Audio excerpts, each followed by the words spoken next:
Hello students, स्वागत है आप सभी का वोल्केनो आईएएस के इस प्लेटफॉर्म पे। स्टूडेंट्स, अगर हम बात करें इस लेक्चर के बारे में तो ये लेक्चर हमारा मेंस 2023 के रिगार्डिंग में है, जिसके अंदर हम बात करेंगे कि यूपीएससी सिविल सर्विस मेंस के लिए हमें प्रिपरेशन में कौन से ऐसे 2-3 पॉइंट्स हैं जिनके ऊपर ध्यान देने की ज़रूरत है। तो हमारी जो प्रिपरेशन स्ट्रेटजी है वो किस तरीके से होनी चाहिए, उन सभी के बारे में हम बात करेंगे। तो बेसिकली स्टूडेंट्स, आपका ये इंट्रोडक्टरी लेक्चर है मेंस मॉड्यूल 2023 के रिगार्डिंग में। इसी मॉड्यूल के अंदर हम आपके जो इम्पोर्टेंट करंट अफेयर्स हैं मेंस के लिए, चाहे वो पॉलिटी का करंट अफेयर हो, चाहे वो सोसाइटी के करंट अफेयर्स हों, या हमारा जो इंटरनल सिक्योरिटी है उसके पर्सपेक्टिव से हम यहाँ पे करंट अफेयर्स को भी कंप्लीट करेंगे। जो इम्पोर्टेंट यहाँ पे कोई न्यूज़ है लास्ट 1 ईयर से, उससे क्या आंसर बन सकता है, किस तरीके से हमें प्रैक्टिस करने की ज़रूरत है, और जो हमारे इम्पोर्टेंट पॉइंट्स हैं डिफरेंट एडिटोरियल्स के पर्सपेक्टिव से, उन सभी से हम यहाँ पे डिस्कस करेंगे मेंस 2023 के रिगार्डिंग में। स्टूडेंट्स, अगर हम बात करें जैसे किसी एग्जाम्पल के बारे में, तो आप देखिए कि वुमेन्स के रिगार्डिंग में अगर आपको कोई टॉपिक है किसे प्रिपेयर करना है तो आपको पता होना चाहिए कि उनके रिगार्डिंग में जो सस्टेनेबल डेवलपमेंट गोल है वो क्या है, जिसके थ्रू यहाँ पे जो जेंडर डिस्क्रिमिनेशन है जिसको रिड्यूस किया गया हो। या आप देखिए कि आपको त्रिवेंद्रपुरम डिक्लेरेशन के बारे में पता होना चाहिए।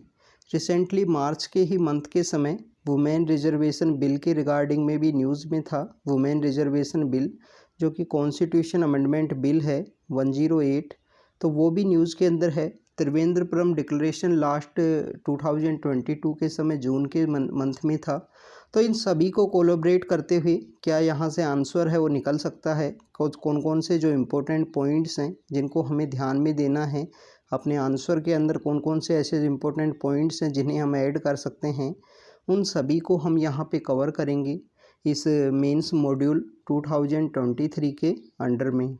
तो स्टूडेंट, सबसे पहले अगर हम बात करें हमें हमारी जो मेंस की जो प्रिपरेशन है वो किस तरीके से करनी है उसके बारे में, तो आप यहाँ पे आपकी जो मेंस की प्रिपरेशन है उसको आप 3 सेक्शंस के अंदर डिवाइड कर सकते हो। स्टूडेंट्स, आप देखिए कि आपको यहाँ पे जीएस के जो पेपर्स हैं 4 पेपर आपको लिखने हैं जीएस के, जिसके अंदर एथिक्स भी है, बट आप एथिक्स को यहाँ पे सेपरेट ऐसे के साथ में कवर कर सकते हो, क्योंकि एथिक्स का जो डोमेन है वो काफ़ी ज़्यादा इम्पोर्टेंट है स्टूडेंट्स।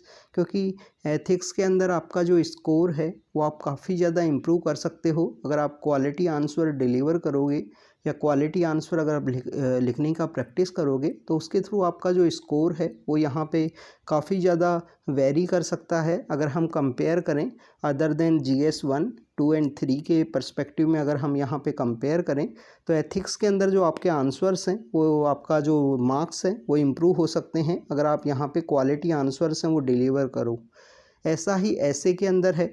ऐसे के अंदर अगर आप एवरेज ऐसे अगर आप लिखते हो तो आपको 120 के आसपास मार्क्स हैं वो मिल सकते हैं, और अगर आप क्वालिटी ऐसे यहाँ पे डिलीवर करोगे, क्वालिटी ऐसे अगर आप लिखते हो तो आपको 150 145 के आसपास, मोर देन द डेट 140 के आसपास जो मार्क्स हैं वो आपको यहाँ पे मिल सकते हैं।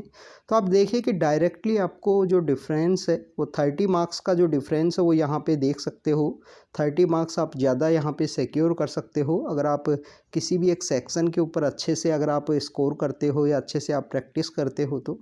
बट अगर हम जीएस के पेपर्स के कंपेयर करें, जीएस के पेपर्स में आपका ये जो वेरिएशन है, ये आप मैक्सिमम जो वेरिएशन है एक पेपर के अंदर 10 से 20 मार्क्स का वेरिएशन आप ला सकते हो अगर आप काफ़ी ज़्यादा क्वालिटी आंसर्स है, सभी के सभी जो 20 क्वालिटी आंसर्स हैं उनको अगर आप एग्जीक्यूट करके आओगे तो हो सकता है कि आपका इस तरीके से जो वेरिएशन है वो आई 10 से 20 मार्क्स का, एक नॉर्मल स्टूडेंट के जो मार्क्स हैं उनसे ज़्यादा। तो आपको इन सब चीज़ों को ध्यान रखते हुए अपना जो प्रिपरेशन है उसको आप 3 फेज़ के अंदर डिवाइड कर सकते हो। आपका जो जीएस के जो 3 पेपर्स हैं उनके अंदर में, इसके अलावा जो एथिक्स एंड एसे हैं उनको एक साथ रख सकते हो। और आप देखिए कि आपका जो ऑप्शनल है जो काफ़ी ज़्यादा इम्पोर्टेंट है आपकी एग्जामिनेशन के अंदर रैंकिंग के लिए भी, और आपका जो इंटरव्यू के लिए अगर आपको अपीयर होना है तो आपको अपने ऑप्शनल के ऊपर भी ध्यान देना होगा। तो सबसे पहले अगर हम बात करें स्टूडेंट्स कि हमें किस तरीके से अब प्रिपरेशन को कैरी आउट करना है, किस तरीके से हमें ध्यान रखना है।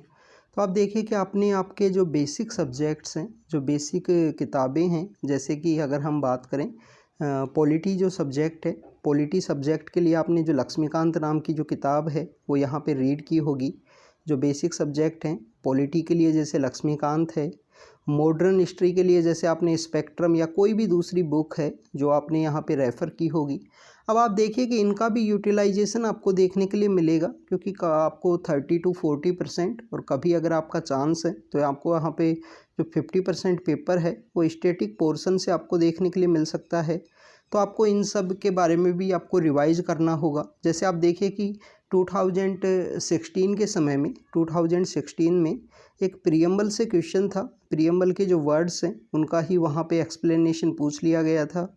ऐसा ही 2016 में जो गवर्नमेंट ऑफ इंडिया एक्ट है 1935 उसके रिगार्डिंग में क्वेश्चन है कि जो 1935 का जो एक्ट था क्या उसके थ्रू फेडरलिज्म है वो इंडिया के अंदर इस्टेब्लिशमेंट में आया या नहीं। तो उसके रिगार्डिंग में जो क्वेश्चंस हैं आपको जो बेसिक किताबें हैं वो अच्छे से याद होनी चाहिए। आप देखिए कि मॉडर्न हिस्ट्री का अब हम बात कर रहे हैं। मॉडर्न हिस्ट्री के अंदर एक कंपैरिजन ऑफ पर्सनैलिटी का हमारा जीएस पेपर 1 का सिलेबस के अंदर दिया गया है। तो यहाँ पे काफ़ी बार जो डिफरेंट पर्सनैलिटीज़ हैं उनका यहाँ पे कंपेयर आपको देखने के लिए मिलता है। तो मैं होप करता हूँ कि ये जो सब्जेक्ट्स हैं ये आपने अच्छे से प्रिपेयर किए होंगे प्रीलिम्स के दौरान में, तो आपको इन सब के जो आंसर्स लिखने में जो समय है वो नहीं लगेगा।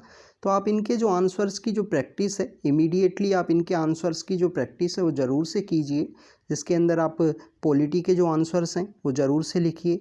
इसके अलावा आपको जो इम्पोर्टेंट जैसे फैक्ट हैं, जैसे कि हम बात करें सपोज कीजिए कि कोई फाइनेंस कमीशन के ऊपर कोई यहाँ पे आपके क्वेश्चन आता है, तो आपको उससे रिगार्डिंग में जो इम्पोर्टेंट आर्टिकल्स हैं वो आपको पता होना चाहिए कि इम्पोर्टेंट आर्टिकल क्या है, कि कॉन्स्टिट्यूशन ऑफ इंडिया के अंदर इस आर्टिकल के अंदर फाइनेंस कमीशन को डिफ़ाइन किया गया है। तो आपका जो इंट्रोडक्शन है वो काफ़ी ज़्यादा बेसिक होना चाहिए। अगर आपको बेसिक नॉलेज है, सपोज कीजिए कोई इलेक्शन कमीशन के ऊपर यहाँ पे क्वेश्चन है, तो एटलीस्ट आप अपने इंट्रोडक्शन के अंदर लिख सकते हो कि article 324 establish the election commission of India and उसका मेन मोटिव यही है फ्री एंड फेयर इलेक्शंस को कंडक्ट कराना हमारे कंट्री के अंदर। तो इस तरीके के जो बेसिक आंसर्स हैं उनकी आप प्रैक्टिस जल्दी से जल्दी ख़त्म कीजिए, जल्दी से जल्दी आप कीजिए, क्योंकि आप देखिए कि जीएस पेपर 1 के अंदर भी जो जीएस पेपर 1 के अंदर जो स्टैटिक पार्ट है, जैसे कि हम बात करें जैसे ज्योग्राफी है, सोसाइटी का जो स्टैटिक पार्ट है, सोसाइटी का जो स्टैटिक पार्ट है, और हमारा जो हिस्ट्री का जो सेक्शन है, जैसे कि आप देखिए 2020 के समय एक क्वेश्चन पूछा गया था कि जो बुद्धिज़्म है, जो हमारे यहाँ पे जो बुद्धिज़्म है उसको प्रमोट किया गया था या डिफरेंट टाइप की जो इंस्टीट्यूशंस है वो इस्टेब्लिश किए गए थे पाल डायनेस्टी के द्वारा। अब आपको पाल डायनेस्टी के बारे में पता होना चाहिए। गोपाल हैं, धर्मपाल हैं, वो रूलर्स हैं और ईस्टर्न इंडिया से ये रूल किया करते थे बंगाल के रीजन में। तो नालंदा यूनिवर्सिटी को रिवाइवल करवाया गया इनके द्वारा। इन्हीं के समय में काफ़ी सारे स्कॉलर्स विजिट किए थे। तो ये आपको बेसिक जो किताबें हैं जैसे कि सतीश चंद्रा है उसके अंदर इसके बारे में एक्सप्लेन किया गया है, लिखा हुआ है। तो आपको इन सब के बारे में जो बेसिक सोर्सेज आपने प्रीलिम्स के अंदर रीड किए हैं उनसे रिगार्डिंग में जो आप आंसर प्रैक्टिस है वो ज़रूर से करना, क्योंकि आपको हर एक पेपर के अंदर में जीएस पेपर 1 to 3 की अगर हम बात करें, जो 1 to 3 पेपर हैं उनके अंदर आपको हर एक पेपर में 4 से 5 क्वेश्चन हैं वो ज़रूर आपको स्टैटिक पार्ट से देखने के लिए मिलेंगे। जैसे ज्योग्राफी है, सोसाइटी है, और अगर हम बात करें हमारा हिस्ट्री का जो सेक्शन है जिसके अंदर आर्ट एंड कल्चर भी इंक्लूडेड है, इसके जो क्वेश्चंस है वो आपको यहाँ पे जीएस पेपर 1 के अंदर आएंगे। जीएस पेपर 2 की अगर हम बात करें, आपको यहाँ पे पॉलिटी के बारे में पता होना चाहिए, आईआर का जो बेसिक है उसके बारे में पता होना चाहिए, हमारे क्या यहाँ पे डेवलपमेंट हुए हैं, रिसेंट इंडिया के कौन कौन से इम्पोर्टेंट प्रोजेक्ट हैं उस कंट्री के अंदर में। जैसे आप देखिए कि सपोज कीजिए अफ़गानिस्तान से रिलेटेड कोई क्वेश्चन आया, इंडिया अफ़गानिस्तान रिलेशन के रिगार्डिंग में, तो आपको वहाँ पे पता होना चाहिए कि जो सहतूत डैम है, जो चाहबार पोर्ट है, जो जेरांस टू डेलाराम रोड है, ऐसे जो भी डिफरेंट प्रोजेक्ट हैं जो इंडियन गवर्नमेंट के द्वारा वहाँ पे चलाए गए हैं, तो आप आंसर के अंदर जब इस तरीके के प्रोजेक्ट्स के जो नेम हैं या इस तरीके के जो एग्जांपल्स हैं वो कोट करोगे तो आपका जो आंसर है वो डिफरेंट होगा एक नॉर्मल आंसर से। और आपको हर एक आंसर में इस तरीके का जो 1/2 या 1 मार्क्स एक्स्ट्रा अगर आप सिक्योर करते हो तो आपका जो ओवरऑल स्कोर है उससे आप जो एवरेज स्टूडेंट से आप 20 मार्क्स के आसपास जो हायर आपका स्कोर है हर एक पेपर में आप स्कोर कर सकते हो। तो स्टूडेंट्स ये कुछ आंसर लिखने की कुछ बेसिकली कुछ एग्जांपल्स और इस तरीके का आपका आंसर के अंदर इंक्लूडेड होना चाहिए जिससे कि आपका आंसर है वो काफ़ी डिफरेंट साउंड करे। इसके अलावा और भी काफ़ी सारी ट्रिक्स हैं जो आप अडोप्ट कर सकते हो, जैसे कि जो इम्पोर्टेंट डाटा फैक्ट आपके आंसर के अंदर होना चाहिए। बट डाटा और फैक्ट का आंसर के अंदर होने का मीनिंग ये नहीं है कि डाटा और फैक्ट का आंसर के अंदर होने का मीनिंग ये नहीं है कि आपका यहाँ पे जो मेन जो थीम है क्वेश्चन का जो मेन थीम है उससे ही आप डाइवर्ट हों। तो मेन थीम को ज़रूर से ध्यान रखना। आप जो इम्पोर्टेंट बेसिक्स हैं उसके अंदर इन इस तरीके का जो फैक्ट है वो आप यहाँ पे कोट कर सकते हो। जैसे कि आप देखिए कि इंडिया की जो न्यू ट्रेड पॉलिसी है वो यहाँ पे foreign trade policy sorry students जो नई जो फॉरेन ट्रेड पॉलिसी आई है तो उसका क्या टारगेट है, कितना टारगेट इंडिया गवर्नमेंट के द्वारा दिया गया है कि ये हम अचीव करेंगे इस फॉरेन ट्रेड पॉलिसी के थ्रू।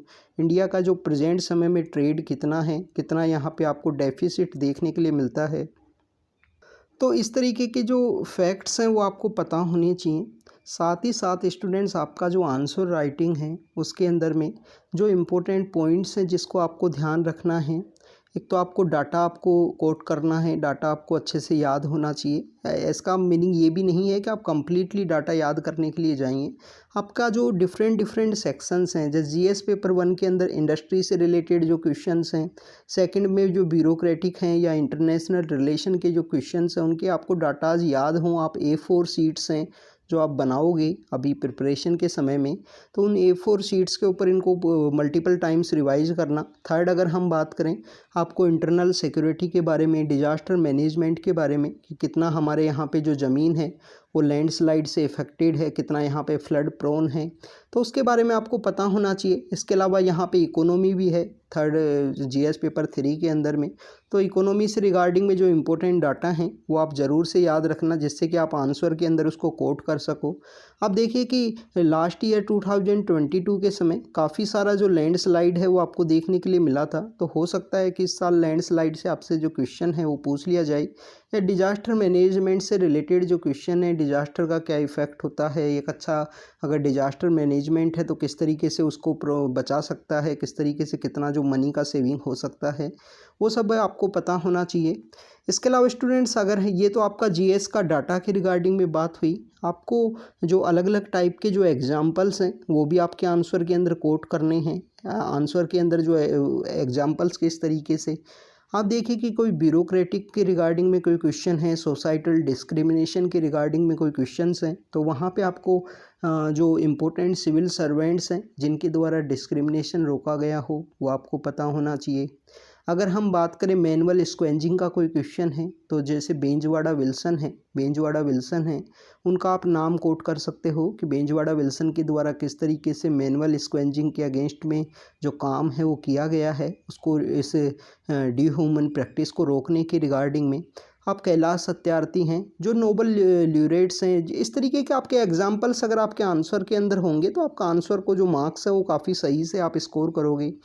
इसके अलावा स्टूडेंट्स कमेटी आपको पता होनी चाहिए, कौन कौन सी कमेटी हैं। जैसे आप देखिए वुमेन्स के रिगार्डिंग में है तो आपको यहाँ पे जीएस वर्मा कमेटी है। एआरसी जो रिपोर्ट्स हैं, एआरसी रिपोर्ट्स आपका कोई ज़रूरी नहीं है कि आप जाके एआरसी रिपोर्ट्स को यहाँ पे रीड करने के लिए बैठो अभी प्रेजेंट समय में, क्योंकि आप रीड नहीं कर पाओगे अगर आप प्रेजेंटली उसका प्रैक्टिस करने जाओगे।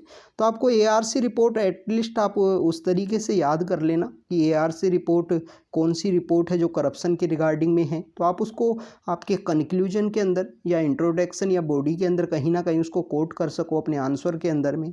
आपके जो सस्टेनेबल डेवलपमेंट गोल्स हैं वो आपको पता होना चाहिए कि इंडिया को ये गोल अचीव करना है 2030 तक, तो हमको ऑप्टिमिस्टिक अप्रोच है उसको अडॉप्ट करना होगा। या आप कंक्लूजन के अंदर ऐड कर सकते हो। जैसे गोल नंबर 11 है, गोल नंबर 10 है, इस तरीके के गोल नंबर आपको याद होने चाहिए जो कि आप आंसर के अंदर कोट कर सको उस सब्जेक्ट के रिगार्डिंग में कोई आंसर है तो ये स्टूडेंट्स ये तो हुआ हमारा क्वालिटी कंटेंट के रिगार्डिंग में।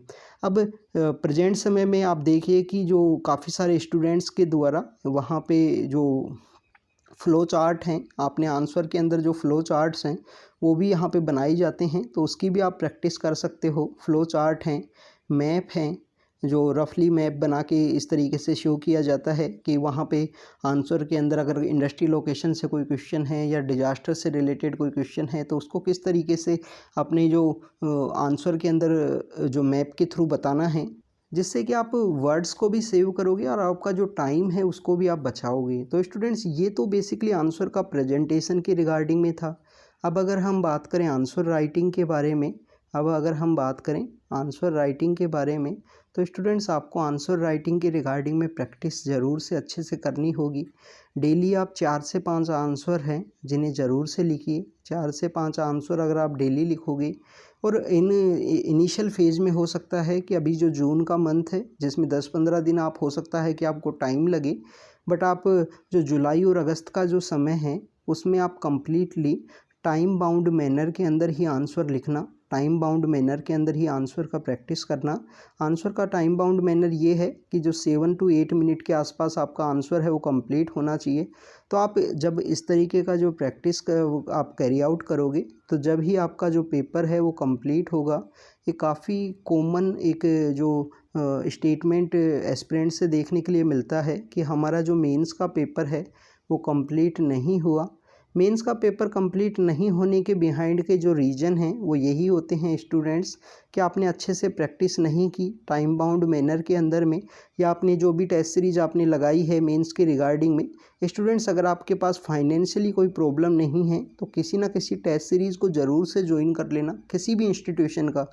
आप जिस भी इंस्टीट्यूशन का आपके लिए फिजिबल हो या आपके लिए सही हो, क्योंकि आप टाइम बाउंड मैनर में एक 10 से 12 टेस्ट का जो टेस्ट सीरीज आप ज्वाइन करोगे तो आपके लिए काफ़ी सही होगा कि आप उस टाइम बाउंड मैनर में सिलेबस को कंप्लीट कर पाओगे। आप आंसर राइटिंग का जो प्रैक्टिस है वो आपका हो पाएगा। आप टाइम बाउंड मैनर में 3 घंटे में आंसर लिखोगे वहाँ बैठ के। तो इस तरीके का आप प्रैक्टिस ज़रूर से कर लेना। अगर आपके लिए फाइनेंशियली कोई बर्डन नहीं है तो मैक्सिमम इंस्टीट्यूशंस आपके लिए आंसर राइटिंग का जो प्रैक्टिस है वो प्रोवाइड करवाते हैं।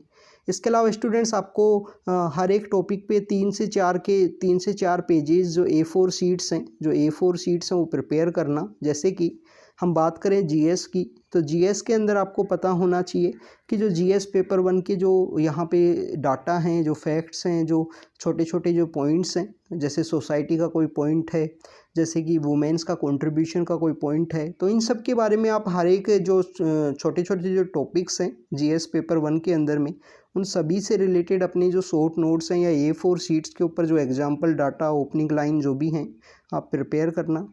जीएस पेपर 2 के अंदर जैसे कि कॉन्स्टिट्यूशन है, कंपैरिजन ऑफ कॉन्स्टिट्यूशंस हैं, वहाँ पे आपको रोल ऑफ सिविल सोसाइटी हैं, सेल्फ हेल्प ग्रुप हैं, गवर्नेंस के जो टॉपिक हैं, ट्रांसपेरेंसी है, अकाउंटेबिलिटी है, उन सब के बारे में आपको पता होना चाहिए। ट्रांसपेरेंसी इंडेक्स है, ये जो रिपोर्ट्स निकाली जाती हैं उनके बारे में भी। इसके अलावा अगर हम बात करें स्टूडेंट्स, एथिक्स के अंदर आप जो बेसिक डेफिनेशन है वो आपको पता होनी चाहिए। जो बेसिक डेफिनेशन का ये है कि आप डेली प्रिपेयर कर सकते हो। कोर्ट से रिगार्डिंग में जो क्वेश्चंस हैं उनको भी आप प्रैक्टिस करना कि कोर्ट के रिगार्डिंग के जो क्वेश्चंस हैं कि किसी के द्वारा ये स्टेटमेंट दिया गया, अब इसका कंक्लूजन क्या है। गांधी जी के जैसे 7 सिन हैं वो पूछ लिए गए थे 2016 के अंदर में, 7 सिन से रिगार्डिंग में क्वेश्चन था। तो आपको जो इम्पोर्टेंट पर्सनैलिटीज़ हैं उनके रिगार्डिंग में भी लिटिल बिट इन्फॉर्मेशन होनी चाहिए। और अगर आपको इन्फॉर्मेशन नहीं भी है तो आप आंसर को किस तरीके से वहाँ पे डील करोगे, ये सब आप प्रैक्टिस करोगे जब ही आपको सीखने के लिए मिलेगा। स्टूडेंट्स अगर हम बात करें ऑप्शनल पेपर के बारे में, तो आपका जो भी ऑप्शनल है, सपोज कीजिए PSIR है, ज्योग्राफी है, या आपका मेडिकल साइंस है, जो भी आपका ऑप्शनल है उसको डेली आप 2 से 3 आवर है, 2 to 3 आवर डेली आप प्रैक्टिस कीजिए। डेली आप उसको याद कीजिए, राइटिंग प्रैक्टिस कीजिए। क्योंकि आप इस तरीके से नहीं सोचिए कि हम जून एंड जुलाई के समय में इसको याद करेंगे। जितना जल्दी हो सकता है आप ऑप्शनल को प्रिपेयर करोगे या अपना जो GS है, एथिक्स है, ऐसे है, उनको प्रिपेयर करोगे तो उतना जो आपके लिए फीजिएबल होगा। एक कॉमन शेड्यूल मैं आपको बता सकता हूँ, कि आप जो मंडे टू फ्राइडे है, मंडे टू फ्राइडे आप प्रैक्टिस कीजिए अपने जो जीएस हैं, और जीएस और ऑप्शनल को प्रिपेयर कीजिए, जिसमें आप ऑप्शनल को प्रिपेयर कर सकते हो 2 to 3 आवर। इसके अलावा आप जीएस को कम्प्लीटली प्रिपेयर कीजिए। और जो आपका सैटरडे और संडे का जो समय है, उस दिन आप अपने जो एथिक्स और ऐसे है उसको प्रिपेयर करना, ये आपके लिए काफ़ी सही होगा। आप ऐसे भी अगर आप हर संडे को अगर आप प्रैक्टिस करोगे तो एटलीस्ट आपके पास अभी तो 9 to 10 जो संडेज़ हैं वो आपके पास हैं, और इन 9 से 10 संडे को आप अच्छे से जो प्रैक्टिस है वो कर सकते हो।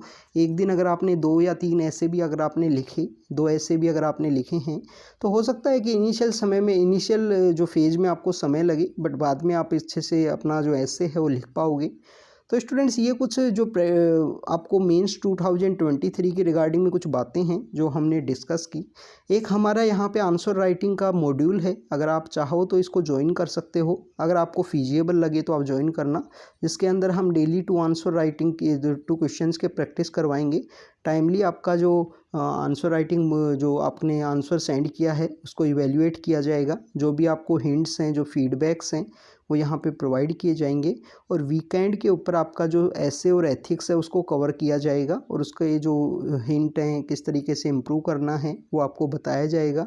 इसके अंदर स्टूडेंट्स आपको कम्प्लीटली 1 ईयर के जो इम्पोर्टेंट जो आर्टिकल्स हैं उनको भी कवर किया जाएगा, कि 1 ईयर के जो द हिंदू के अंदर या इंडियन एक्सप्रेस के अंदर जो इम्पोर्टेंट आर्टिकल्स हैं जो पब्लिश हुए थे और जो एग्ज़ाम के पर्पज़ से इम्पोर्टेंट हैं उनको भी कवर किया जाएगा। इस कोर्स की अगर हम फ़ीस की बात करें तो 2500 इसका फ़ीस है आपके मेंस एग्ज़ामिनेशन तक।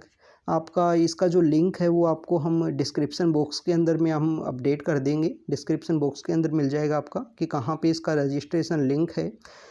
इसके अलावा स्टूडेंट्स, अच्छे से आंसर राइटिंग प्रैक्टिस कीजिए, अच्छे से आप प्रैक्टिस करोगे जब ही आप जो आपका जो स्कोर है वो सही से आएगा। डेली 3 से 4 जो आंसर्स हैं उनका ज़रूर से प्रैक्टिस कीजिए। इनिशियल फेज में अगर समय लगे तो आप इनको डिवोट कीजिए अपना टाइम में आंसर राइटिंग को, बट आपको लेटर फेज में आप देखिए कि 10 से 15 दिन के बाद में आपका जो आंसर राइटिंग है वो यहाँ पे कम्प्लीटली टाइम बाउंड मैनर के अंदर होना चाहिए, और टाइम बाउंड मैनर के अंदर आप आंसर लिखोगे तो ही आप अच्छे से जो सक्सेस है उसे अचीव कर पाओगे। उसी के थ्रू आपका जो यहाँ पे पेपर है वो कंप्लीट होगा।